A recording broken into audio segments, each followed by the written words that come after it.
Just wanted to share this particular piece of celebrity culture information with you because it does sort of make me laugh, when I see these things. Because, as you know, working in this industry as I have for many years, you realise that they've got to come up with stunts to keep themselves relevant. And it doesn't matter. Do you remember when many years ago, 20 or plus years ago now, Bjork, the pop singer, turned up on the Oscars red carpet? Do you remember, dressed as a swan with eggs coming out? I mean, just nuts. But it got everybody talking about her. And that's the name of the game, in the culture world. It's all about, can you get people to relook at you, particularly if you are mildly successful, but have never necessarily been the top of the pile. You get the picture.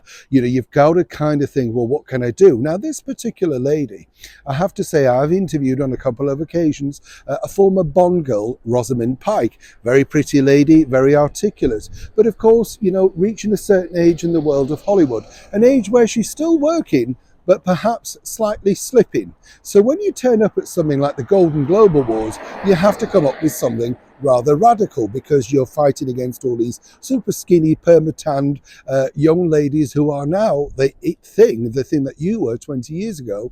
And of course, you've got to think, well, I can't really stand next to them, even though I still look good. I've got to come up with something better.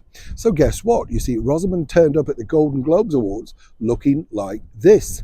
That's right. Apparently she had a face protector on after smashing up her face in a skiing accident. Now, nothing was visible at all, but it gave the reporters something to talk about. It made sure that she got some headline news, and it was all really down to this. Rosamund apparently wore a protective veil, as I say, after smashing up her face, and the Gone Girl actor, or actress as I like to call them, was one of the best dressed stars of that award show, sporting a black vintage gown from Dior with lace on the bodice and skirt and embellished netting covering her chest and arms. On her head, Pike, who was nominated for her Best Supporting Actress in a Motion Picture role for her performance in Saltburn, sported this unusual lace-adorned fascinator from Philip Tracy with a gauzy veil. Two things to note there. The veil, the fascinator, will have been given for her to wear by the millionaire Philip Tracy, famous of course for making hats for the 80s pop star Boy George. He could go with an injection of celebrity. You get the picture.